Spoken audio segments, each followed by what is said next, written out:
সুপ্রিয় দর্শক মণ্ডলী, আমন্ত্রণ জানাচ্ছি 18তম জাতীয় টেলিভিশন বিতর্ক প্রতিযোগিতার দ্বিতীয় পর্বের আজকের অনুষ্ঠানে।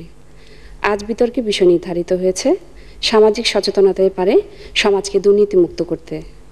বিষয়ের পক্ষে বলবে জগন্নাথ হল ঢাকা বিশ্ববিদ্যালয় এবং বিপক্ষে বলবে স্যার এ.এফ রহমান হল ঢাকা বিশ্ববিদ্যালয়। আসুন দর্শক মণ্ডলী, আমরা পরিচিত হইনি আজকের তার্কিকদের সাথে। পক্ষদল জগন্নাথ হল ঢাকা বিশ্ববিদ্যালয়ের বক্তারা হলো উত্তম রায়, অনিমেষ কর ও তাদের দলনেতা রাজীব সরকার। বিপক্ষের দল স্যার এ.এফ রহমান হল ঢাকা বিশ্ববিদ্যালয়ের বক্তারা হলো মীর হুমায়ুন কবির বিপ্লব, সাইদ মোহাম্মদ দোহা ও তাদের দলনেতা মোহাম্মদ মাহমুদুল ইসলাম। সুপ্রিয় দর্শক মণ্ডলী, আজকের প্রতিযোগিতায় সম্মানিত বিচারক হিসেবে উপস্থিত রয়েছেন Leena Das, vice principal Holy Cross college ও প্রেসিডেন্ট জাতীয় YWCA, ডক্টর মোহাম্মদ ফজলুল করিম, অধ্যাপক কৃষিতত্ত্ব বিভাগ, শেরেবাংলা কৃষি বিশ্ববিদ্যালয় ঢাকা, ডক্টর ওবায়দুর রব, কান্ট্রি ডিরেক্টর, পপুলেশন কাউন্সিল, দক্ষিণ পূর্ব এশিয়া, আবু মোহাম্মদ রইস, নাট্যকার, সহকারী অধ্যাপক, বাংলা বিভাগ, রংপুর ক্যাডেট কলেজ, সৈয়দা আইরিন জামান, প্রাবন্ধিক, শিশু সাহিত্যিক ও ফ্যাকাল্টি মেম্বার, বাংলা বিভাগ, এশিয়ান ইউনিভার্সিটি অব বাংলাদেশ। সম্মানিত বিচারক মণ্ডলী যেসব বিষয়ের উপর নম্বর প্রদান করবেন তা হলো উপস্থাপনা 5, ভাষার ব্যবহার ও উচ্চারণ 5, তত্ত্ব ও তথ্য পরিবেশনা 10 এবং যুক্তি প্রয়োগ ও খণ্ডন 5। সভাপতি হিসেবে বিতর্ক অনুষ্ঠানটি পরিচালনা করার জন্য আজ আমাদের মাঝে উপস্থিত রয়েছেন সাবেক সচিব ও বাংলাদেশ ইউনিভার্সিটি উপাচার্য জনাব কাজী আজহার আলী। আমি সম্মানিত সভাপতিকে মঞ্চে এসে আসন গ্রহণ করার জন্য অনুরোধ জানাচ্ছি।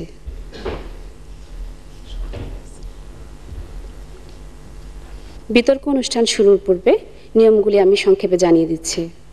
প্রত্যেক বক্তা তার বক্তব্য উপস্থাপনের জন্য মোট 5 মিনিট করে সময় পাবেন। এক্ষেত্রে 4 মিনিটে সতর্ক সংকেত ও 5 মিনিটে চূড়ান্ত সংকেত দেওয়া হবে। এছাড়া প্রত্যেক দল থেকে দলনেতা যুক্তি খণ্ডনের জন্য অতিরিক্ত 2 মিনিট সময় পাবে।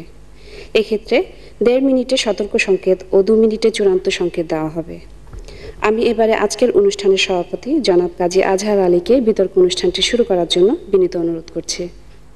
সমাগত সুধীবৃন্দ এবং জগন্নাথ হল ও এফ রহমান হলের ছাত্রগণ বৃন্দ, আসসালামু আলাইকুম। সমাজে দুর্নীতি একটা কঠিন অবস্থার সৃষ্টি করেছে বাংলাদেশে। সমাজকে দুর্নীতিমুক্ত করা প্রত্যেক নাগরিকের, বিশেষ করে প্রত্যেক শিক্ষিত লোকের জন্য বিশেষ প্রয়োজন। এজন্য সকলকে আমাদের সচেষ্ট হতে হবে এবং সচেতন হতে হবে। এই সামাজিক সচেতনতাই সমাজকে এবং দেশকে দুর্নীতিমুক্ত করে অগ্রগতির পথে তড়িৎ গতিতে নিতে সক্ষম হবে বলে আমি আশা করি।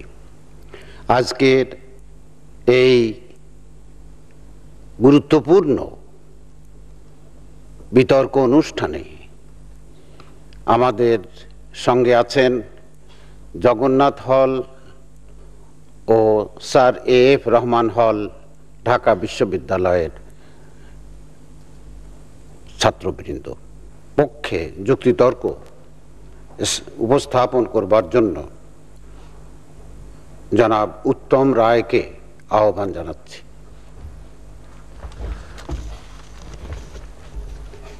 সম্মানিত সভাপতি, আপনাকে ধন্যবাদ। আজকের বিতর্কের প্রস্তাব সামাজিক সচেতনতাই পারে সমাজকে দুর্নীতিমুক্ত করতে। পক্ষে বলছি। আজকের প্রস্তাবটিকে যদি আমরা বিশ্লেষণ করি তাহলে প্রথমে আমরা পাই দুর্নীতি।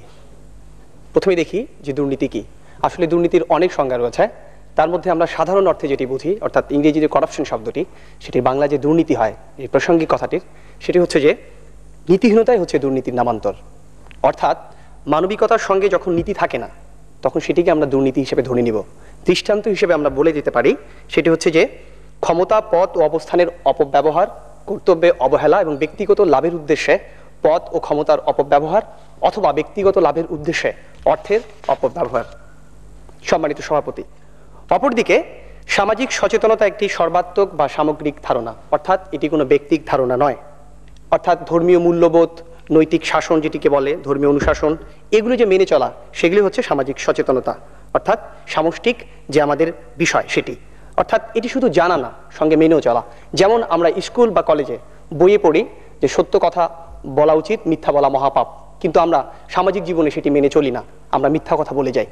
অর্থাৎ একই সঙ্গে একটা বিষয় জানা এবং জেনে সেই বিষয়টি মান্য করা, এবং শুধু ব্যক্তিগত বিষয় নয়, সামাজিক এবং রাষ্ট্রীয় পর্যায়েও সেই বিষয়টির যে ব্যবহার বা প্রয়োগ, সেটি হচ্ছে আমাদের এক্ষেত্রে সামাজিক সচেতনতা হিসেবে দেখে যাচ্ছি। সম্মানিত সভাপতি, আমরা দেখিয়ে যাব যদি জনগণ, সুশীল সমাজ, রাজনীতিবিদ থেকে শুরু করে পেশাজীবী সবাই যদি সামাজিকভাবে সচেতন হয়, তাহলে সমাজ থেকে দুর্নীতি চলে যাবে। সম্মানিত সভাপতি, আজকে আমার প্রতিপক্ষের দিকে বলছি, আমরা আজকে সামাজিক সচেতনতা বলতে বোঝাচ্ছি যে সামাজিক সচেতনতার প্রাধান্য বা আধিক্য। আমরা কিন্তু একবারও বলছি না যে একমাত্র সামাজিক সচেতনতাই পারে সমাজকে দুর্নীতিমুক্ত করতে। আমরা বরং বলছি যে এই সামাজিক সচেতনতা সমাজের যে দুর্নীতি মুক্ত করার ক্ষেত্রে প্রধান ভূমিকা পালন করতে পারে। এক্ষেত্রে অনেকগুলো নিয়ামক থাকতে পারে, কিন্তু সেই নিয়ামকগুলির সঙ্গে সামাজিক সচেতনতা অবশ্যই কোনো না কোনোভাবে জড়িত। অর্থাৎ এটি হচ্ছে প্রধান বা উৎস। অর্থাৎ আপনি যদি কোনো একটি উপায় বেরো করেন, সেই উপায়টির থেকে সচেতন, সেই উপায়টির বাস্তবায়ন করার জন্য অবশ্যই আপনাকে সামাজিকভাবে সচেতন হতে হবে। আজকে প্রতিপক্ষ, যদি আপনারা আমাদের এই বিষয়টির অসারতা প্রমাণ করতে চান, তাহলে আপনাদের যেটা প্রথমে করতে হবে সেটি হলো আপনাদের এমন কোনো নিয়ামক দেখাতে হবে যেই নিয়ামকটি দুর্নীতি রোধ করার ক্ষেত্রে এই সামাজিক সচেতনতার সঙ্গে কোনোভাবেই জড়িত নয়। এবং যদি আপনারা সেটি করতে না পারেন, তাহলে আজকের যে বিতর্কের প্রস্তাব সেটির যৌক্তিকতা প্রমাণিত হবে। অন্যদিকে আমরা তিনজন বক্তাই দেখিয়ে যাওয়ার চেষ্টা করব যে এই যে সামাজিক সচেতনতা দুর্নীতি রোধ করার ক্ষেত্রে সেটি অন্যান্য যে নিয়ামকগুলো রয়েছে সেটির সঙ্গে কোনো না কোনোভাবে জড়িত। অর্থাৎ আমরা বলতে চাচ্ছি যে সামাজিক সচেতনতাই পারে দুর্নীতি মুক্ত করতে। প্রতিপক্ষ, আপনারা হয়তো বলবেন গণতান্ত্রিক শাসন ব্যবস্থার কথা, জবাবদিহিতার কথা, আইনের কথা, স্বাধীনতার প্রতি শ্রদ্ধাবোধ, দেশপ্রেম, আত্মত্যাগ, সংবিধান, প্রশাসন ইত্যাদির অনেকগুলোর কথা। এগুলোর কথা আমরাও বলবো, কারণ এগুলো সামাজিক যে সচেতনতা সেটির নামান্তর। অর্থাৎ সামাজিক সচেতনতা হতে পারে আসবে, অর্থাৎ সামাজিক সচেতনতা যেটি আমাদের আসবে সেটি কিভাবে আসবে সেটি আমার পরবর্তী যে আমার দ্বিতীয় বক্তা এবং আমার যে দলনেতা তারা এই বিষয়ে ব্যাখ্যা করে যাবে। সম্মানিত সভাপতি, আমরা জানি যে শিক্ষিত মানেই কিন্তু সচেতনতা নয়। আমরা যদি বাংলাদেশের দিকে তাকাই তাহলে দেখবেন যে বাংলাদেশের শিক্ষিত শ্রেণী এবং ক্ষমতাবান শ্রেণী সবচেয়ে বেশি দুর্নীতি করে। অর্থাৎ দুর্নীতির ক্ষেত্রে আপনাকে যেটি করতে হবে, আপনার নিজের কাছ থেকে সামাজিকভাবে আপনার আন্দোলিত হতে হবে, সেই আন্দোলনটি আপনার মধ্যে থেকে বেরিয়ে আসতে হবে। মাননীয় সভাপতি, আমরা দেখি যে আজকে বাংলাদেশে সমাজ সচেতন মানুষের খুব অভাব, বা সমাজ সচেতন মানুষ থাকলেও সেই মানুষগুলো ব্যক্তিগত পর্যায়ে নিজেদেরকে আটকিয়ে রেখেছে, তারা সামাজিকভাবে আন্দোলন করছে না। ফলে আমরা আজকে সমাজ থেকে যে দুর্নীতি সেটিকে মুক্ত করতে পারছি না। কিছু কিছু মানুষ করছে, যেমন সুশীল সমাজের সিপিডি একটা সুশীল সমাজের আন্দোলন করছে যোগ্য প্রার্থী নির্বাচনের। আবার সুশীল সমাজের জন্য নাগরিক অর্থাৎ ওই যে সুজন যেটি কাজ করছে, অর্থাৎ জনগণকে সচেতন করার ক্ষেত্রে ইউএসএইড অনেক টাকা দিচ্ছে বিতর্ক করে বাংলাদেশকে একটা যোগ্য মানুষকে যেন নির্বাচনে নমিনেশন দেওয়া হয় সেক্ষেত্রে। অর্থাৎ সামাজিক সচেতনতার ক্ষেত্রে আমরা জনগণকে উদ্বুদ্ধ করতে পারি অনেকগুলো উপায়ের মাধ্যমে। সেটি হতে পারে যেমন একটি বিতর্ক হতে পারে, কনসার্ট হতে পারে, সেমিনার হতে পারে, সিম্পোজিয়াম হতে পারে, আরো অনেক কিছু হতে পারে। সম্মানিত সভাপতি, আমি একটা উদাহরণ দিয়ে যাচ্ছি যে সচেতনতা যে কিভাবে একটা সমাজের দুর্নীতিকে রোধ করতে পারে। দুটি উদাহরণ দিচ্ছি। প্রথমত, আমি জানি যে অ্যাসিড সার্ভাইভার্স ফাউন্ডেশন নামে একটি ফাউন্ডেশন আছে যারা বাংলাদেশে দুর্নীতি নিয়ে কাজ করে, দুর্নীতি রোধের ক্ষেত্রে কাজ করে। দেখা যাবে যে 2001 সালে বাংলাদেশে দুর্নীতিতে আক্রান্ত হয়েছিল 388 জন, কিন্তু এই 2006 সালে জানুয়ারি থেকে জুন পর্যন্ত মাত্র 87 জন অ্যাসিড আক্রান্ত হয়েছে। এবং অ্যাসিড সার্ভাইভার্স ফাউন্ডেশন আশা করছে যে অদূর ভবিষ্যতে এটির সংখ্যা জিরোতে নেমে আসবে, শূন্যে নেমে আসবে। কেন?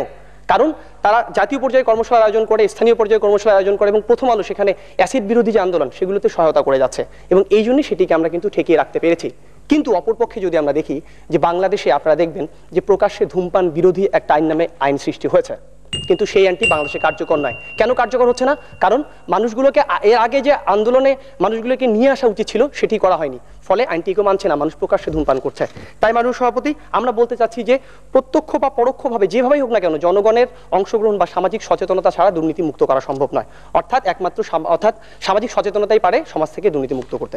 ধন্যবাদ মাননীয় সভাপতি, ধন্যবাদ সবাইকে। ধন্যবাদ জনাব উত্তম রায়। যে উত্তম রায় তার যুক্তিতর্ক উপস্থিত করলেন, সামাজিক সচেতনতাই পারে সমাজকে দুর্নীতি মুক্ত করতে, এই বিষয়ের সম্বন্ধে। এখন এর বিপক্ষে বলবেন স্যার এফ রহমান হলের ছাত্র মীর হুমায়ুন কবির বিপ্লব। আমি মীর হুমায়ুন কবির বিপ্লবকে এখন তার যুক্তিতর্ক উপস্থিত করবার জন্য আহ্বান জানাচ্ছি। ধন্যবাদ মাননীয় সভাপতি, ধন্যবাদ জানাচ্ছি বিজ্ঞ বিচারক মণ্ডলী এবং সকলকে। আজকের বিতর্কের প্রস্তাব সামাজিক সচেতনতায় পারে সমাজকে দুর্নীতিমুক্ত করতে। বিপক্ষে বলছি, পক্ষ দলের প্রথম বক্তা সামাজিক সচেতনতার সংজ্ঞান দাঁড় করানোর চেষ্টা করেছেন, বিশ্বাস করলাম। কিন্তু প্রশ্নটি হচ্ছে, সমাজের যারা বৃহত্তর অংশ অর্থাৎ কৃষিজীবী বা শ্রমিক, তারা হচ্ছে সামাজিকভাবে অসচেতন এবং তারা হচ্ছে দুর্নীতির বাইরে। পাশাপাশি উচ্চশিক্ষিত, সামাজিকভাবে সচেতন এবং উচ্চ স্তরের মানুষরা যখন দুর্নীতিতে ঝাঁপিয়ে পড়ে, তখনই প্রশ্নবিদ্ধ হয় সামাজিক সচেতনতার গুরুত্ব। মাননীয় সভাপতি, আমরাও সামাজিক সচেতনতাকে অস্বীকার করছি না, কিন্তু আমরা এটি বলতে চাচ্ছি, শুধুমাত্র সামাজিক সচেতনতা দিয়ে একটি সমাজের দুর্নীতি রোধ করা মোটেও সম্ভব নয়। বরং আমরা আপনাদের মতো এটি বলতে চাচ্ছি, সামাজিক সচেতনতা শুধুমাত্র দুর্নীতি রোধের একটি প্রভাবক মাত্র হতে পারে, মোটি প্রধান কারণ হতে পারে না। মাননীয় সভাপতি, বিশ্বব্যাংকের সাবেক কান্ট্রি ডিরেক্টর ফেডারেটিভ টেম্পল দুর্নীতি সংজ্ঞান করেছিলেন এইভাবে: দি use of public office for private gain. সত্যি তাই।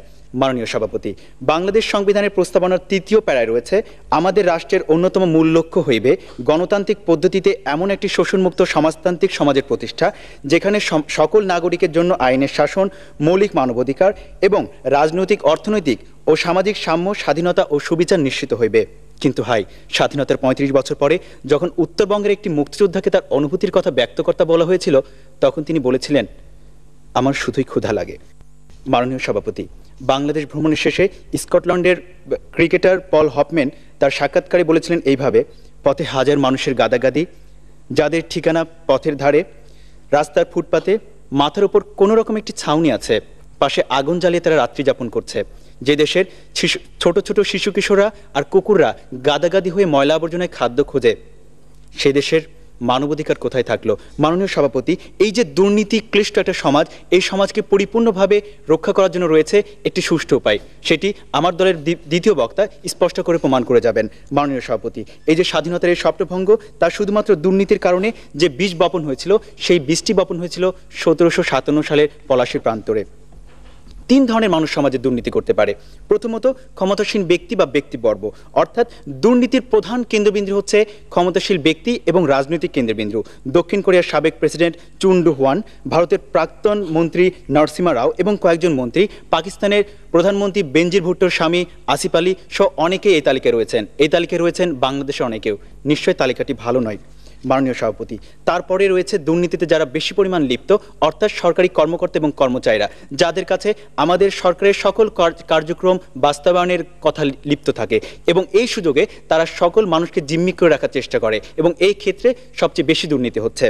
আর তৃতীয় ক্ষেত্রটি হচ্ছে বেসরকারি প্রতিষ্ঠান বা ব্যক্তি, যেখানে জমি জমার মালিকানা সংক্রান্ত ব্যাপারগুলি ঘটছে এবং এই ক্ষেত্রে চোরাকারবারি, মজুতদারি, কালোবাজারি একই রকমভাবে ঘটছে এবং এই ক্ষেত্রগুলোতে অর্থনীতি ব্যাপকভাবে প্রভাব বিস্তার করছে।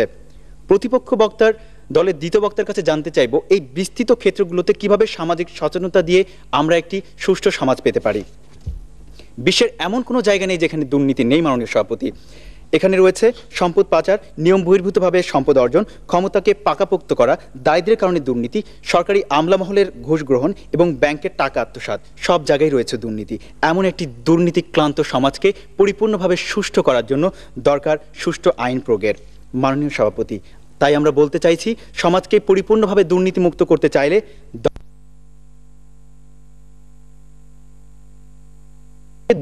দুর্নীতিমুক্ত করতে পারবো। এখন কথা হচ্ছে সুশাসনটি কি? হ্যাঁ, রাষ্ট্রের স্বচ্ছতার জবাবদিহিতা নিশ্চিতকরণ, দলীয় বা রাজনৈতিক স্বার্থে ক্ষমতার অপপ্রয়োগ বন্ধ করা, মানবাধিকার সংরক্ষণ করা, জনগণের নিরাপত্তা নিশ্চিত করা এবং সুশাসন হচ্ছে আইনকে তার যথাযথ গতিতে চলতে দেওয়া। মাননীয় সভাপতি, আমি একজন স্কুল শিক্ষককে যিনি একসময় প্রশাসনের কাজ করতেন, কিন্তু সে প্রশাসনকে একসময় দুর্নীতির কারণে বয়কট করে তিনি বেছে নিয়েছিলেন মানুষ গড়ার কারিগরকে। কিন্তু তিনি যখন ঢাকায় এসে তার স্কুলের একটি কাজে যখন তাকে ঘুষ প্রদান করতে হয়, তখন যোগ হয় আরও একটি দুর্নীতির। তখন বলতে হয়, তোমায় আর ছাড়ছি না। মাননীয় সভাপতি, বর্তমানে বাংলাদেশের যে রাজনৈতিক পরিস্থিতি, এ থেকে উত্তরণের একমাত্র উপায় হচ্ছে আইনের সুষ্ঠু প্রয়োগ। শুধুমাত্র সচেতনতার মধ্যে দিয়ে আমরা কখনোই একটি রাষ্ট্র যেখানে দুর্নীতি রয়েছে, সে রাষ্ট্র আমরা কল্পনা করতে পারি না। মাননীয় সভাপতি, সচেতন হৃদয়ে ভোট দেওয়া সকলের দায়িত্ব, কিন্তু সন্ত্রাসীদের অস্ত্রের থাবায় যখন আমার ভোট থেকে বিরত থাকতে হয়, অথবা আমার লাইফের একটি চিন্তার কারণে যখন আমার মনের রাজ্যে যে সচেতনতার বীজের ভ্রূণটি অঙ্কুরিত হয়েছিল সেটি যখন মারা যায় তখনই প্রশ্নবিদ্ধ হয় সচেতনতার। রাস্তার পাশে ময়লা আবর্জনা ফেলবো কিনা, উচ্চস্বরে আমি গান শুনবো কিনা, ভিক্ষা দেবো কিনা, এই সাধারণ সমস্যাগুলো শুধুমাত্র সামাজিক সচেতনতা দিয়ে নির্মূল করা সম্ভব, কিন্তু সমাজকে দুর্নীতিমুক্ত মোটেই সম্ভব নয়। তাই দরকার একটি সুশাসন, গণতান্ত্রিক শাসন। ধন্যবাদ মাননীয় সভাপতি, ধন্যবাদ জানাচ্ছি সবাইকে। ধন্যবাদ মীর হুমায়ুন কবির বিপ্লব। তিনি তার যুক্তি উপস্থিত করেছেন প্রস্তাবের বিপক্ষে। তিনি অনেকগুলো নতুন বিষয়ের অবতারণা করেছেন। আমরা এবার এ প্রস্তাবের পক্ষে বলার জন্য আহ্বান করছি জনাব অনিমেষ কর।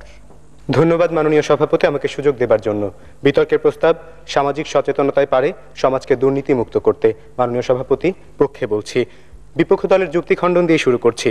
তারা আমাদের কাছে প্রশ্ন রেখে গেছেন কি করে এই পাহাড় প্রমাণ দুর্নীতি দূর করা সম্ভব। সরকারি অফিস আদালতে দুর্নীতি, জমিজমা সংক্রান্ত বিভিন্ন দুর্নীতির কথা তারা বলে গেছেন।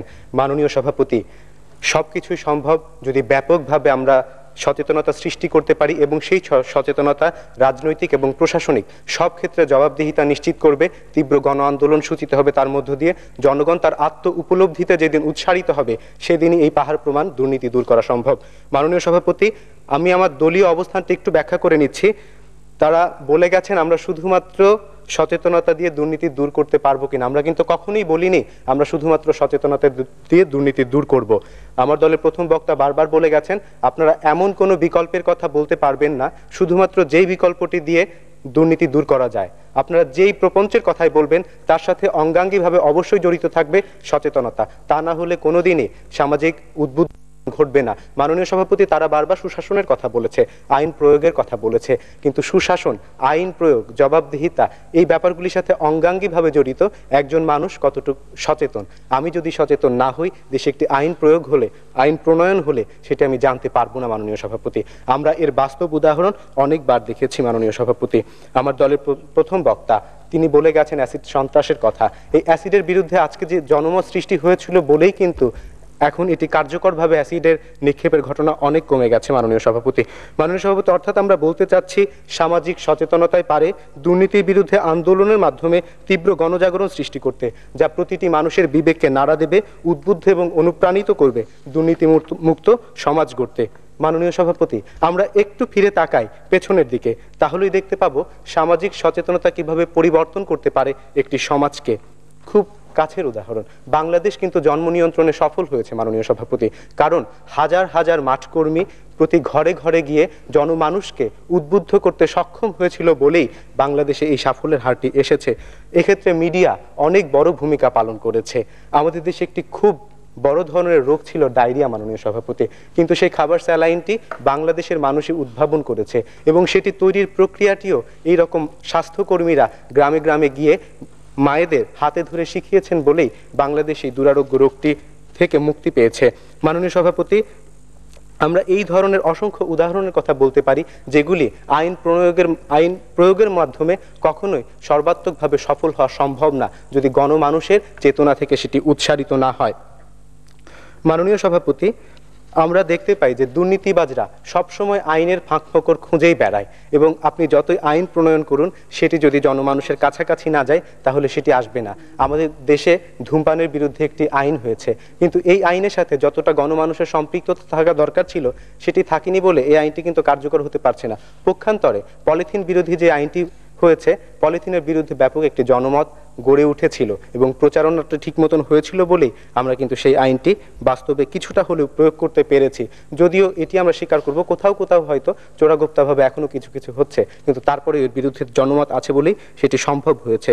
মাননীয় সভাপতি, আমরা দেখতে পাই গণমাধ্যম কিন্তু দুর্নীতি দূর করতে ব্যাপকভাবে সচেতনতা সৃষ্টি করতে পারে। তাদের অনুসন্ধানী প্রতিবেদন, তাদের বিভিন্ন ধরনের গণসচেতনতামূলক নাটিকা, গান এগুলি তৈরি করার মাধ্যমে এবং সেটি প্রচার করার মাধ্যমে মাস পিপুলের কাছে, অর্থাৎ সার্বিক গণমানুষের কাছে, একই সাথে প্রিন্ট মিডিয়া, প্রবন্ধ, নিবন্ধ অথবা বিভিন্ন লিফলেট, সভা, সেমিনার এগুলির মাধ্যমে কিন্তু এক ধরনের গণজাগরণ সৃষ্টি করতে পারে মাননীয় সভাপতি। মাননীয় সভাপতি, বর্তমানে আমাদের চারপাশের পরিস্থিতি দেখে অনেক সময় মনে হয় আমরা যেন একটি দুর্নীতিহীনতা বোধের মধ্যে আছি। যেমন আপনি বাসা থেকে বের হয়ে সিএনজি অথবা সিএনজি চালিত বেবি ট্যাক্সি অথবা ট্যাক্সি ক্যাবে উঠতে যাবেন, সাথে সাথে আপনাকে কিন্তু চাইবে 10 থেকে 20 টাকা বেশি ভাড়া দিতে হবে তাকে, এবং আমরা অবলীলায় কখনো কখনো এটি দিয়েই দিচ্ছি। অনেক অফিসে কাজ করতে গেলে ডিলিংস মানি দিতে হয়, এক টেবিল থেকে অন্য টেবিলে একটি ফাইল যেতে নির্ধারিত রেটেই দিতে হয়। এটিকে আমরা সহজ কথায় বলি ঘুষ। কিন্তু আমাদের এগুলি যেন গা সওয়া হয়ে গেছে, প্রতিদিনের ব্যাপার। এর বিপক্ষে যদি একটি ব্যাপক গণমত সৃষ্টি না হয়, আমরা যদি একজন দুর্নীতিবাজকে সামাজিকভাবে প্রতিরোধ করি, আমরা যদি বলি যে এই লোকটি ঘুষ খায়, তাকে আমরা সর্বাত্মকভাবে প্রতিহত করব। ছোট্ট মেয়ে তার বাবাকে যখন বলবে, বাবা তুমি আর ঘুষ খেও না, সেটি তার কাছে যতটুকু কার্যকর হবে হাজারো আইন প্রয়োগ সেটি দ্বারা সম্ভব হবে না মাননীয় সভাপতি। এভাবেই দুর্নীতি থামান এখনই, এই স্লোগানকে যদি আমরা সর্বাত্মকভাবে প্রচার করতে পারি, তাহলে যত কাজ হবে আইন প্রয়োগ করে সেটি হবে না। আপনারা গণতন্ত্রের কথা বলে গেছেন, গণতন্ত্র কিন্তু সচেতনতা ছাড়া কখনোই পরিপূর্ণতা পেতে পারে না। এই কারণে আমরা বারবার বলছি মাননীয় সভাপতি, সামাজিক সচেতনতায় পারে সমাজকে দুর্নীতিমুক্ত করতে। আমরা সেই দুর্নীতিমুক্ত সমাজের স্বপ্ন দেখি। ধন্যবাদ মাননীয় সভাপতি, সবাইকে নিরন্তর শুভেচ্ছা।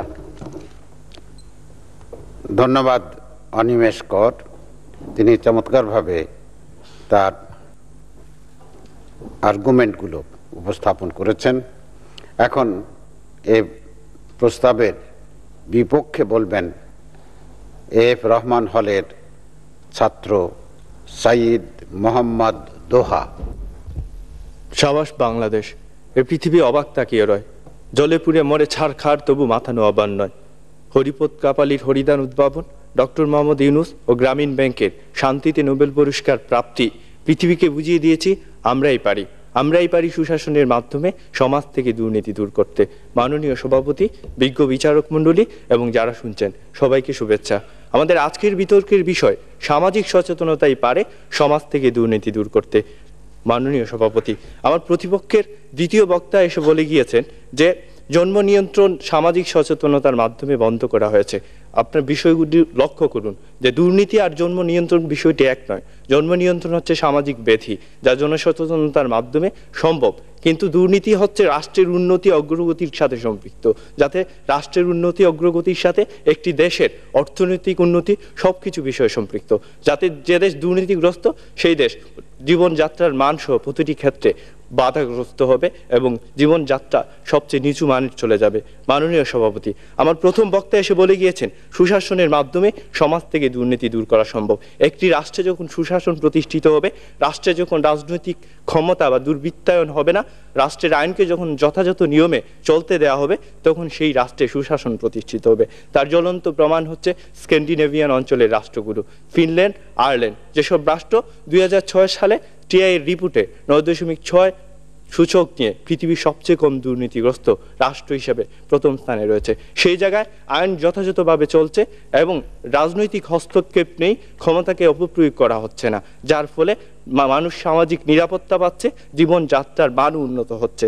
মাননীয় সভাপতি, অথচ আমাদের বাংলাদেশে আমরা দেখি যে ক্ষমতার অপব্যবহার করে অর্থলিপ্সায় নিমজ্জিত থেকে কিছু আমলারা রাজনৈতিক প্রশাসনিক আমলাতান্ত্রিক দুর্নীতির পরিমাণ পাহাড় সমান, যা কিনা টিআইবি কিংবা গণমাধ্যম সংবাদ মাধ্যমের লোক সম্মুখে খুবই কমই প্রকাশিত হয়ে থাকে। মাননীয় সভাপতি, বাংলাদেশে একটি দুর্নীতি দমন কমিশন রয়েছে, সেই কমিশনের প্রশাসনিক অর্থনৈতিকভাবে স্বাধীনতা না দেওয়ার কারণে সেই কমিশন স্বচ্ছতা জবাবদিহিতা নিশ্চিত সহ ভালোভাবে কাজ করতে পারছে না। মাননীয় সভাপতি, টিআইবি রিপোর্টে এও বলেছে দুর্নীতিগ্রস্ত 64% হচ্ছে সরকারি কর্মকর্তা, যারা কিনা কোনো না কোনোভাবে রাজনৈতিক ছত্রছায়ায় মদতপিষ্ট। মাননীয় সভাপতি, টিআরবি বলেছে যে দুর্নীতিগ্রস্ত এইসব কার্যক্রমের কোনোই ব্যবস্থা নেওয়া হয় না, অথচ মন্ত্রণালয়গুলোর উচিত এসব ব্যাপারে পরীক্ষা নিরীক্ষা করা, তদারকি করার মাধ্যমে জনগণকে সঠিক তথ্য প্রকাশ করা। মাননীয় সভাপতি, আইনের প্রয়োগের মাধ্যমেই এই দেশে এবং দুর্নীতিগ্রস্ত রাষ্ট্রকে দুর্নীতিমুক্ত করা সম্ভব। যখন একটি রাষ্ট্র যথাযথ আইন প্রয়োগ হবে, তখন সেই রাষ্ট্রে দুর্নীতিমুক্ত হবে, এবং একটি রাষ্ট্রকে দুর্নীতিমুক্ত করতে হলে কয়েকটি প্রতিষ্ঠানকে দুর্নীতিমুক্ত করতে হবে। তার মধ্যে হচ্ছে সংসদ, বিচার বিভাগ, জনপ্রশাসন, স্থানীয় সরকার, দুর্নীতি দমন কমিশন, নির্বাচন কমিশন, সরকারের আয় ব্যয় খাতসমূহ এবং কিছু প্রস্তাব করছি মাননীয় সভাপতি, অর্থনৈতিক প্রশাসনিক স্বাধীনতা দিতে হবে, দক্ষ মেধাবী যোগ্য প্রার্থীদেরকে জনপ্রশাসনে নিয়োগ করতে হবে মাননীয় সভাপতি, সরকারি আয় ব্যয় খাতগুলোকে স্বচ্ছ জবাবদিহিতা নিশ্চিত করতে হবে মাননীয় সভাপতি। আমরা জানি যে বাংলাদেশের সামনে হচ্ছে নির্বাচন, সেই নির্বাচনে যে কোনো প্রার্থীর স্বচ্ছতা জবাবদিহিতা নিশ্চিত করার জন্য, জনগণকে সচেতন করার জন্য 1972 এক অনুচ্ছেদে বলা হয়েছিল যে নাগরিকদের তথ্য পাওয়ার অধিকার দিতে হবে, সেটা হাইকোর্ট কর্তৃক অনুমতিও দিয়েছিল, কিন্তু 19 ডিসেম্বর হাইকোর্ট কর্তৃক একটি শীতকালীন ব্যাচ সেই বৈধতা বন্ধ করে দিয়েছিল, যার ফলে একজন প্রার্থীর ব্যক্তিগত আয়ের উৎস এবং সে ফৌজদারি ঋণের সাথে সংশ্লিষ্ট কিনা এসব বিষয় সম্পর্কে জানতে পারে না। মাননীয় সভাপতি, আমরা 52 ভাষা আন্দোলন, 90 স্বৈরাচার বিরোধী আন্দোলনে সবাই এগিয়ে এসেছিলাম এবং এই সময় সুশাসনের মাধ্যমে আমাদের এগিয়ে আসতে হবে, কারণ তরুণ সমাজও এগিয়ে আসবে, তাহলেই আমাদের সমাজ থেকে দুর্নীতি দূর করা সম্ভব হবে, কারণ দুর্জয় তারুণ্য দুর্নীতি রুখবেই, সেটি সম্ভব সুশাসনের মাধ্যমে। ধন্যবাদ সবাইকে। ধন্যবাদ সাইদ মোহাম্মদ দোহা। সাইদ অনেকগুলো নতুন দিক নির্দেশনা দিয়েছেন। আমরা এরপরে প্রস্তাবের পক্ষে বলার জন্য আহ্বান করছি জগন্নাথ হলের ছাত্র রাজীব সরকারকে। ধন্যবাদ মাননীয় সভাপতি। বিতর্কের বিষয় সচেতনতাই পারে সমাজকে দুর্নীতিমুক্ত করতে, পক্ষে বলছি। ঠিক এইমাত্র বিপক্ষ দলের দ্বিতীয় বক্তা যেই জায়গায় শেষ করলেন সেই জায়গা থেকে আমি শুরু করছি। দুর্জয় তারুণ্য দুর্নীতি রুখবেই। আপনি বারবার এই যে স্লোগানটি উচ্চারণ করলেন, সেই সংগঠনটির নাম হচ্ছে ট্রান্সপারেন্সি ইন্টারন্যাশনাল বাংলাদেশ।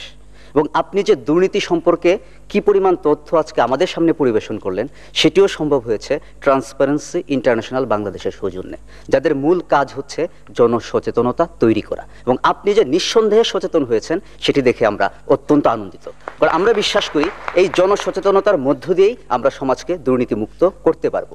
মাননীয় সভাপতি, আজকে আপনার মাধ্যমে আমি বিজ্ঞ প্রতিপক্ষকে বলতে চাই, এই যে আজকে আমরা বিতর্ক করছি এখানে দুর্নীতি নিয়ে, সেটি কিন্তু সুশাসনও নয়, আইনও নয়, এটি হচ্ছে একটি সচেতনতামূলক অনুষ্ঠান।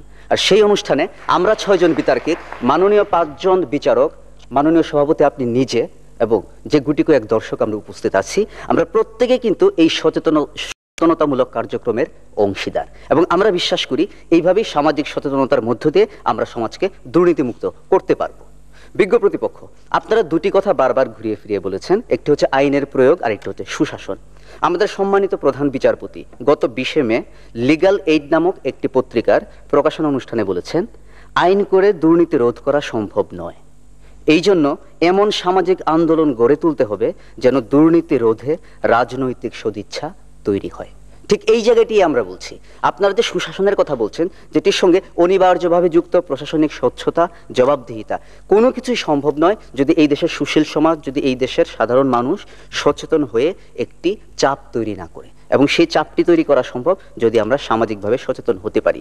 একটি ভয়ঙ্কর পরিসংখ্যান দিতে চাচ্ছি মাননীয় সভাপতি, আপনার অনুমতি নিয়ে। আমার বিপক্ষ দলের দ্বিতীয় বক্তা যেই পরিসংখ্যানটির মাত্র একটি অংশ বলেছেন যে টিআইবি রিপোর্টে দেখা গিয়েছে দুর্নীতির সঙ্গে সরাসরি জড়িত ব্যক্তিদের শতকরা 64.1% জড়িত। আমি আরেকটু যোগ করতে চাই, সেই রিপোর্টে আরও ছিল নির্বাচিত জনপ্রতিনিধিদের মধ্যে শতকরা 43.5% ইউনিয়ন পরিষদ চেয়ারম্যান, 27.1% ইউনিয়ন পরিষদ সদস্য, 11.8% পৌর চেয়ারম্যান, সংসদ সদস্য রয়েছে শতকরা 8.2%, 4.7% মাননীয় মন্ত্রীগণ রয়েছেন, 1.8% রয়েছে ওয়ার্ড কমিশনার ও শতকরা 1.2% রয়েছে মাননীয় সিটি কর্পোরেশনের মেয়রবৃন্দ। আমার সর্বাঙ্গে ব্যথা, আমি ঔষধ দিব কোথা? এই যেখানে জাতীয় সমস্যা হয়ে দাঁড়িয়েছে আজকে দুর্নীতির ক্ষেত্রে, সেখানে সমূলে দুর্নীতিকে যদি আমি উৎপাটন করতে চাই, একটি ব্যাপক সামাজিক জাগরণ তথা সামাজিক আন্দোলনের কোনো বিকল্প নেই মাননীয় সভাপতি। এবং দুর্নীতির এই ধারাবাহিকতা বাংলাদেশে লক্ষ্য করে 2000 সালে প্যারিসে বাংলাদেশের উন্নয়ন ফোরামের বৈঠকে বলা হয়েছিল এই যে দুর্নীতি, সেটি জাতির জন্য চরম নিঃসন্দেহে, কিন্তু দরিদ্রদের জন্য চরমতম। ওই রিপোর্টে আরো বলা হয় শুধু যদি দুর্নীতি কমিয়ে দেওয়া যায় তাহলে 2020 সালের মধ্যে এই দেশে দারিদ্র্য সীমার নিচে বসবাসকারী লোকের সংখ্যা শতকরা 11% নিচে চলে আসবে। মাছের পচন যেমন মাথা থেকে শুরু হয় মাননীয় সভাপতি, এই দেশে দুর্নীতির উৎস হচ্ছে রাষ্ট্র ও সমাজের দণ্ডমুণ্ড কর্তা ব্যক্তিরা। বিপক্ষ দলের প্রথম বক্তা একটি ভুল করেছেন, তিনি এসে বলে গিয়েছেন উচ্চ শিক্ষিত মানুষ তারা তো সচেতন। আমার দলের প্রথম বক্তা বলে গিয়েছেন তথাকথিত শিক্ষিত হলেই মানুষ সচেতন হয় না। আমি জানি চুরি করা মহাপাপ, কিন্তু সেটা যতক্ষণ না পর্যন্ত আমি ব্যক্তিগত জীবনে প্রয়োগ করছি ততক্ষণ পর্যন্ত আমি অপশিক্ষিত হতে পারি, কিন্তু শিক্ষিত না, সচেতন না। আমরা সেই সচেতনতার কথা বলছি যেটি আমরা শুধু পাঠ্যপুস্তকে পড়েছি তাই নয়, সেটি আমরা ব্যক্তিগতভাবে আমাদের জীবনে প্রয়োগও করছি। মাননীয় সভাপতি, আমরা ধর্মগ্রন্থের কথা খুব সহজেই বলতে পারি। পবিত্র কুরআন শরীফের সূরা বাকারা 188 নম্বর আয়াতে বলা আছে, তোমরা একে অন্যের অর্থ অন্যায়ভাবে গ্রহণ করবে না, কিংবা তোমরা অন্যায়ভাবে অন্যদের অধিকারকে খর্ব করে কোনো আধিকারিককে ঘুষ প্রদান করবে না যখন তোমরা সেই বিষয়ে জ্ঞাত থাকো। শুধু পবিত্র কুরআন নয়, পবিত্র গীতা, পবিত্র বাইবেল, পবিত্র ত্রিপিটক সহ প্রত্যেকটি ধর্মগ্রন্থে দুর্নীতি তথা ঘুষ প্রদানকে নিরুৎসাহিত করা হয়েছে, কিন্তু সেটি জানাই তো যথেষ্ট নয়, সেটি পালন করাটা মূল দায়িত্ব। এবং আমরা জানি এই দেশের সিংহভাগ মানুষ খুব ধর্মপরায়ণ, তাদেরকে যদি এই ধর্মীয় অনুভূতি দিয়ে জাগ্রত করা যায়, মৌলিকভাবে জাগ্রত করা যায় এবং দুর্নীতিবাজ অপশাসকদের বিরুদ্ধে সচেতন করা যায়, আমরা অনেক ভালো ফলাফল পেতে পারি। মাননীয় সভাপতি, উচ্চশিক্ষিত মানেই সচেতন নয়, আগেই বলেছি, এবং সেই কারণে আজ দুর্নীতি এক সহস্র হস্ত দানবে পরিণত হয়েছে এই দেশে। এবং এই দানবের হাত থেকে বাঁচতে হলে সাধারণ নাগরিক ও সুশীল সমাজ সবাই মিলে আমাদের কর্তব্য হচ্ছে এই দুর্নীতিবাজদেরকে বর্জন করা। আজ দুর্নীতিবাজ তার কৃতকর্মের জন্য লজ্জিত নয়, কারণ সবাই তাকে বাহবা দেয়। আমরা তাকে ঘৃণা করি না। একজন দুর্নীতিবাজ বন্ধু পেলে আমরা আনন্দিত হই, একজন নীতিহীন ধনী ব্যক্তিকে জামাই করতে পারলে আমরা ধন্য হই। এই মানসিকতাকে আমাদেরকে পরিহার করতে পারবে মাননীয় সভাপতি, এবং সেটি করার জন্য আমরা যেমন সত্য ও সুন্দরের পক্ষে সাফাই গাইব, ঠিক তেমনি ঘৃণা করব অসুন্দরকে। অন্যায় যে করে আর অন্যায় যে সহে, তবু ঘৃণা যেন তারে তৃণ সমদহে। কবিগুরুর এই মর্মবাণী চিত্তে ধারণ করে আমাদের উচিত হবে সকল সৎ ও শুভবুদ্ধিপূর্ণ মানুষকে নিয়ে এক ব্যাপক সামাজিক সচেতনতামূলক আন্দোলন গড়ে তোলা। এবং আমরা বিশ্বাস করি যে সামাজিক সচেতনতার কথা আমরা বলছি, সেটি আমাদেরকে সেই আন্দোলনের বন্দরে অবশ্যই তরি ভিড়াতে সাহায্য করবে। এই বিশ্বাস ও প্রত্যাশা নিয়ে অপেক্ষা করব। সবাইকে ধন্যবাদ। এখন আমরা প্রস্তাবের বিপক্ষে বলার জন্য শেষ বক্তা জনাব মাহমুদুল ইসলামকে আহ্বান জানাচ্ছি। ধন্যবাদ মাননীয় সভাপতি। বিতর্কের প্রস্তাব সামাজিক সচেতনতাই পারে সমাজকে দুর্নীতিমুক্ত করতে, বিপক্ষে বলছি। মাননীয় সভাপতি, প্রতিপক্ষের বক্তারা বারবার সামাজিক সচেতনতার প্রয়োজনীয়তা এবং গুরুত্বের কথা বলছেন, কিন্তু তারা একবারও বলেননি কিভাবে এই সামাজিক সচেতনতাকে কাজে লাগিয়ে বাংলাদেশকে বা আমাদের সমাজকে দুর্নীতিমুক্ত করবেন। মাননীয় সভাপতি, ধরে নিলাম আমরা সবাইকে সামাজিক সচেতন করছি দুর্নীতির বিরুদ্ধে, আমরা সবাইকে দুর্নীতির কারণ, ভয়ঙ্কর পরিণাম, দুর্নীতি করলে আইনের লঙ্ঘন হয় এবং সেজন্য শাস্তি পেতে হয় ইত্যাদি জানলাম। তবে কি বাংলাদেশ থেকে অমনি দুর্নীতি দূর হয়ে যাবে? এই দুর্নীতি দূর করার জন্য তাকে আইন পালনে বাধ্য করতে হবে, আর এই বাধ্যকরী শক্তিটি রয়েছে রাষ্ট্রে। সেজন্য মাননীয় সভাপতি, আমরা রাষ্ট্রের অঙ্গ প্রত্যঙ্গকে প্রাতিষ্ঠানিকীকরণের কথা বলছি, আমরা সুশাসনের কথা বলছি। মাননীয় সভাপতি, এই জনসচেতনতা অবশ্যই সুশাসনের সঙ্গে জড়িত, সুশাসনের একটি অংশ, কিন্তু সামগ্রিকভাবে এটি একটি সুশাসন নয়। যেখানে সুশাসন নেই সেখানেই দুর্নীতি রয়েছে। সেজন্য আমরা বলছি যে সুশাসন প্রতিষ্ঠা করার মাধ্যমেই কিন্তু আমরা একটা দুর্নীতিমুক্ত সমাজ পেতে পারি। মাননীয় সভাপতি, প্রতিপক্ষের বক্তব্য শুনে মনে হচ্ছে তারা দুর্নীতিকে নিছক একটি সামাজিক ব্যাধি মনে করছেন। আমাদের এই যে বাংলাদেশের বর্তমান দুর্নীতি, এর যে একটি আন্তর্জাতিক একটি কানেকশন রয়েছে এবং এর যে একটি সাংস্কৃতিক ঐতিহ্য রয়েছে, অর্থনৈতিক ঐতিহ্য রয়েছে, আমার প্রথম বক্তব্য বলে গেছেন সেই ব্রিটিশ আমল থেকে এই দুর্নীতি চলছে। সেই দুর্নীতিকে শুধুমাত্র সামাজিকতার ধাক্কা দিয়ে আমরা দমন করতে পারবো না, সমাজকে মুক্ত করতে পারবো না। এর জন্য আমাদের প্রয়োজন রয়েছে সুশাসন প্রতিষ্ঠা করার। মাননীয় সভাপতি, আমরা মনে করি দুর্নীতি শুধুমাত্র একটি সামাজিক ব্যাধি নয়, এটি একটি রাষ্ট্রীয় ব্যাধি, এটি একটি আন্তঃরাষ্ট্রীয় ব্যাধি। মাননীয় সভাপতি, তাই সমাজের শাসন ব্যবস্থার দুর্বলতা থেকে এই দুর্নীতির উৎপত্তি হয়। দুর্নীতির কেন্দ্রবিন্দু হলো ক্ষমতা এবং রাজনীতি। দুর্নীতির কারণ হচ্ছে ক্ষমতার অপব্যবহার এবং রাজনৈতিক দুর্বৃত্তায়ন। তাই সমাজকে দুর্নীতিমুক্ত করতে হলে ক্ষমতার অপব্যবহার রোধ করতে হবে, রাজনৈতিক দুর্বৃত্তায়ন বন্ধ করতে হবে। এর জন্য প্রয়োজন সুশাসন প্রতিষ্ঠা করা, কারণ দুর্নীতির অপর নামই হচ্ছে দুর্বল শাসন। মাননীয় সভাপতি, আমরা সামাজিক সচেতনতার গুরুত্বকে অস্বীকার করছি না, কিন্তু সামাজিক সচেতনতাই সমাজকে দুর্নীতিমুক্ত করতে পারে প্রস্তাবের সামাজিক সচেতনতা এই বিশেষটির সঙ্গে যখন প্রত্যয় যুক্ত করে সামাজিক সচেতনতাকে একমাত্র প্রভাবক বা প্রধান প্রভাবক হিসাবে জাহির করার চেষ্টা করা হয়, তখনই আমরা প্রস্তাবের বিপক্ষে বলছি। মাননীয় সভাপতি, আমার দলের প্রথম বক্তা দুর্নীতির সংজ্ঞায়ন করেছেন, বাংলাদেশ ও বৈশ্বিক প্রেক্ষাপটে দুর্নীতির চিত্র তুলে ধরেছেন এবং দুর্নীতির সঙ্গে কারা জড়িত, কিভাবে জড়িত তা তিনি স্পষ্টভাবে উল্লেখ করেছেন। আমার দলের দ্বিতীয় বক্তা উল্লেখ করেছেন সুশাসন বলতে আমরা কি বুঝি, সামাজিক সচেতনতার সঙ্গে সুশাসনের সম্পর্ক কি এবং কিভাবে সুশাসনের মাধ্যমে সমাজ থেকে আমরা দুর্নীতি দূর করতে পারি। দ্বিতীয় বক্তা আরো বলেছেন যে দুর্নীতি দূর করার জন্য আমাদের একটি সামগ্রিক দৃষ্টিভঙ্গি নিয়ে সরকারি উদ্যোগ নিতে হবে মাননীয় সভাপতি, সেখানে সামাজিক সচেতনতা অবশ্যই থাকবে। ট্রান্সপারেন্সি ইন্টারন্যাশনাল বাংলাদেশের মধ্যে একটি সংগঠন থাকতে পারে, কিন্তু এই দুর্নীতি দমন করার জন্য মূল কাজটি কিন্তু সরকারকে আমরা বাধ্য করতে পারি সরকারি প্রতিষ্ঠানগুলোর প্রাতিষ্ঠানিকীকরণের মাধ্যমে। মাননীয় সভাপতি, এ লক্ষ্যে আমাদের দ্বিতীয় বক্তা দুর্নীতি দূর করার জন্য রাষ্ট্রের প্রশাসনিক, আইনগত, বিচার বিভাগীয় সংস্কারের কথা বলেছেন এবং দেশের যে সংবিধান রয়েছে, সংবিধানে যে আইন রয়েছে সুশাসন প্রতিষ্ঠা করার জন্য অনুচ্ছেদ 22 এবং অনুচ্ছেদ 77 অম্বুডসম্যানের কথা বলা আছে, স্বাধীন এবং নিরপেক্ষ একটি বিচার বিভাগ গঠনের কথা বলা আছে, সেগুলো রাষ্ট্রকে পালন করতে হবে। মাননীয় সভাপতি, এখন আমি আমার প্রথম বক্তা এবং দ্বিতীয় বক্তার বক্তব্যের মধ্যে সমন্বয় সাধন করব এবং প্রমাণ করে যাব যে জনসচেতনতা সুশাসনের একটি অংশ এবং সামগ্রিকভাবে সুশাসন প্রতিষ্ঠা করার মাধ্যমেই আমরা কিন্তু সমাজ থেকে দুর্নীতি দূর করতে পারি। মাননীয় সভাপতি, বিদ্যুৎ বা ওয়াসের একজন মিটার রিডার যখন পাজেরো গাড়িতে চড়ে বেড়ান, একজন শিক্ষক যখন স্কুলে বা কলেজে কম সময় দিয়ে প্রাইভেট টিউটোরিয়াল খুলে বেশি ফি নিয়ে ভালো পড়াশোনা শিক্ষাদান করেন এবং অথবা সরকারি মেডিকেলে কর্মরত একজন চিকিৎসক যখন তার মালিকানাধীন কোনো প্রতিষ্ঠানে বা হাসপাতালে যখন একজন রোগীকে ভর্তি হওয়ার পরামর্শ দেন, তখন আমরা বুঝতে পারি দুর্নীতিটা আমাদের সমাজের কোথায় প্রচিত হয়ে গেছে। আমরা মনে করি জনসচেতনতাকে অবশ্যই সুশাসনের মধ্যে রূপান্তরিত করতে হবে এবং সামগ্রিকভাবে সুশাসনেই পারবে আমাদের দেশ থেকে দুর্নীতি দূর করতে। ধন্যবাদ মাননীয় সভাপতি, ধন্যবাদ সবাইকে। আমরা এখন শেষ পর্যায়ে এসে দলনেতা রাজীব সরকারের যুক্তি খণ্ডন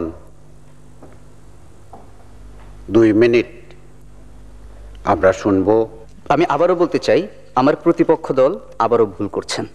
আমরা কিন্তু কখনোই বলিনি একমাত্র কিংবা শুধু সামাজিক সচেতনতা সমাজকে দুর্নীতিমুক্ত করবে। এই কথাটি আমরা 3 জন বক্তা বারবার বলেছি, তো তারপরও তারা একই কথা বলে যাচ্ছেন। তৃতীয় বক্তা আরো বলে গিয়েছেন সচেতনতার কথা এবং সুশাসনের কথা, কিন্তু আমার প্রশ্ন হচ্ছে যেই সমাজে সচেতনতা নেই সেই সমাজে সুশাসন কিভাবে সম্ভব? এবং আপনার কথা অনুযায়ী যদি আমরা কোনোদিন একটি অসচেতন সমাজে সুশাসন পেয়ে যাই, নিঃসন্দেহে সেদিন পৃথিবীর 8ম আশ্চর্য পাওয়ার একটি দিন হবে। আমরা আশা করি সেই দিনটা আমরা অচিরেই পেয়ে যাব। আসছি আবার পক্ষ দলের প্রথম বক্তার যুক্তি খণ্ডনে। মাননীয় পক্ষ দলের প্রথম বক্তা, আপনি সুশাসন দিয়ে আপনার বক্তব্যটি শুরু করেছিলেন এবং বিশেষভাবে সংবিধানের কথা বলে গিয়েছেন। আমরা পুরোপুরি একমত আপনার সঙ্গে, কিন্তু সংবিধানে এই যে এত ধারা, বিবরণী, অনুচ্ছেদ, এই বিষয়গুলো আছে, আপনি যদি অসচেতন হতেন সেই বিষয়গুলো কি জানতে পারতেন? কখনোই জানতে পারতেন না।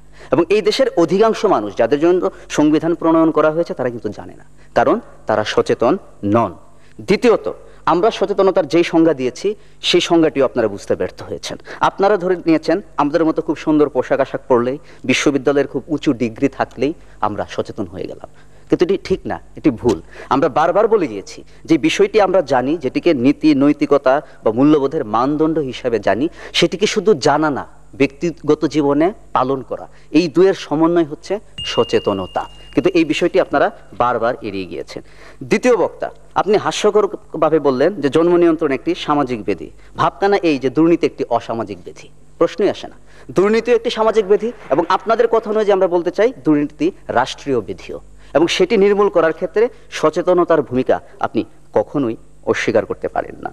এবং একই সঙ্গে রাষ্ট্রীয় ও সামাজিক ব্যাধি হচ্ছে দুর্নীতি। কাজে যে কথাটি আমরা আবারও বলতে চাই, বিজ্ঞ প্রতিপক্ষের তৃতীয় বক্তার সঙ্গে সুর মিলিয়ে আপনি যে হলিস্টিক অ্যাপ্রোচের কথা বলেছেন, এই অ্যাপ্রোচটি হচ্ছে সামাজিক সচেতনতা। কারণ আমার দলের প্রথম বক্তা বলে গিয়েছে সামাজিক সচেতনতা একটি সামগ্রিক বা সর্বাত্মক ধারণা, এবং সেই ধারণার পথ বেয়েই আপনাদের কথিত গণতন্ত্র, আইন কিংবা সুশাসন সমৃদ্ধ সমাজ আমরা পাবো। সেই দিনটি তখনই পাবো যতদিন আমরা সামাজিক সচেতনতাকে মন থেকে মেনে নেব এবং বাস্তবে প্রয়োগ করব। দুর্জয় তারুণ্য দুর্নীতি রুখবেই আগামীকাল টিআইবির কনসার্ট রয়েছে, আমরা সবাই জানি, এবং আমরা বিশ্বাস করি এই সচেতনতামূলক কার্যক্রমের মধ্য দিয়েই বাংলাদেশের দুর্নীতি উচ্ছেদের অভিযানে আপনারা আমরা সবাই তরুণরা ভূমিকা রাখবো। সবাইকে ধন্যবাদ। এবার বিপক্ষের দলনেতা মোহাম্মদ মাহমুদুল ইসলাম।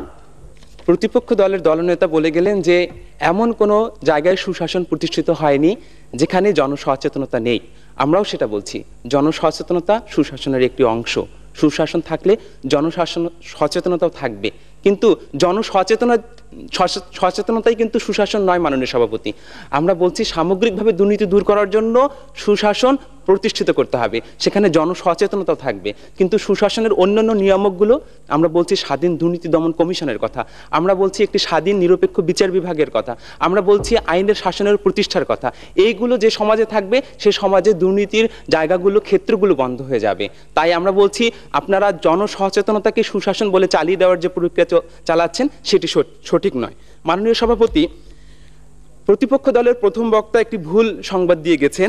উনি বলেছেন যে এসিড সার্ভাইভার্স ফাউন্ডেশন দুর্নীতি দমনের ক্ষেত্রে কাজ করে। মাননীয় সভাপতি, এসিড সার্ভাইভার্স ফাউন্ডেশন এসিড দুর্গতদেরকে নিয়ে কাজ করে এবং তারা দুর্নীতি নিয়ে কোনো কাজ করে না।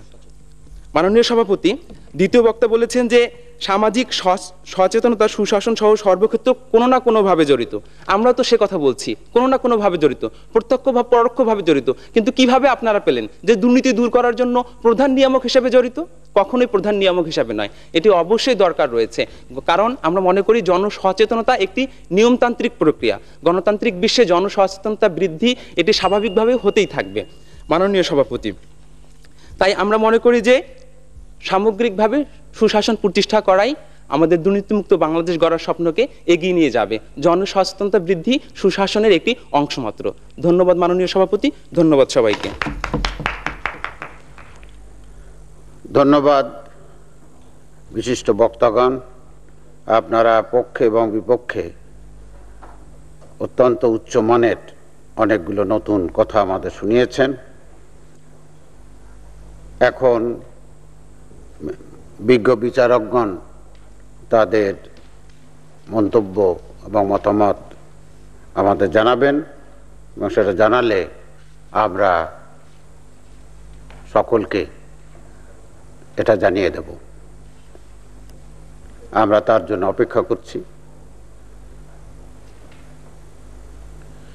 যতক্ষণ আমরা অপেক্ষা করছি তাদের মতামতের জন্য, ইতিমধ্যে বলা যায় যে আমাদের এই যে দুর্নীতি বাংলাদেশে বর্তমানে বিরাজ করছে, যেটা নিয়ে আমরা অত্যন্ত উদ্বিগ্ন সকলের, এটা কিন্তু 20 বছর আগে দুর্নীতি এমন ছিল না। দুর্নীতি সব দেশে আছে, সবচেয়ে ধনী দেশ, সবচেয়ে গরিব দেশ, সর্বত্রই দুর্নীতি আছে। 20 বছর আগে আমাদের সমাজটা অনেক পরিষ্কার ছিল, এত দুর্নীতি ছিল না। তখন যে অবস্থা ছিল, অর্থনৈতিক অবস্থা, তার থেকে আমাদের অর্থনীতি অনেক দূর এগিয়ে গেছে। তখন ছিল আমাদের সমাজতান্ত্রিক সরকার বা ধ্যান ধারণা। এখন 1984 সাল থেকে ক্যাপিটালিস্ট সিস্টেম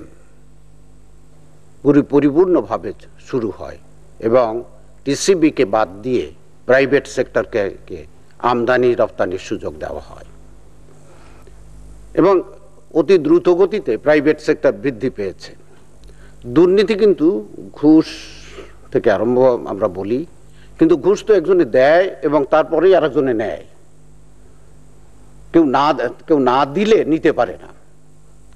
কেন দেয় এটা ভাবতে হবে।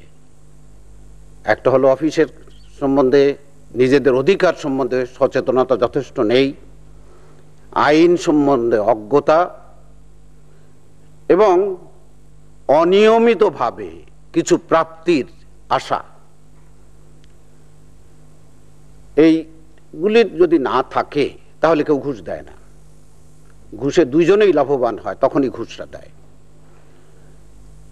এখন এই অবস্থা থেকে পরিত্রাণের উপায় কি, এটাই চিন্তা ভাবনা করতে হবে এবং যত দ্রুত আমরা এদিকে এগোতে পারবো আমাদের অর্থনৈতিক অগ্রগতি তত ত্বরান্বিত হবে বলে আমি আগেই বলেছি।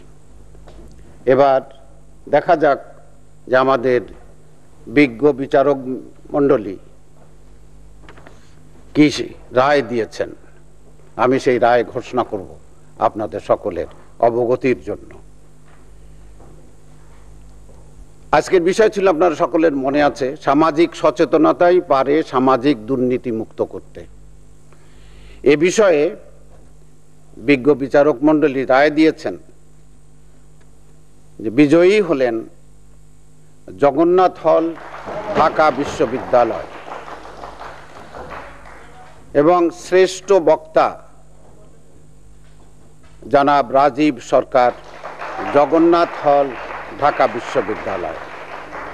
আমি জগন্নাথ হলের বিজয়ী দলকে এবং রাজীব সরকারকে সকলের পক্ষ থেকে আন্তরিক ধন্যবাদ ও মোবারকবাদ জানাই। আমাদের অনুষ্ঠান এখানেই শেষ হলো। সকলকে ধন্যবাদ।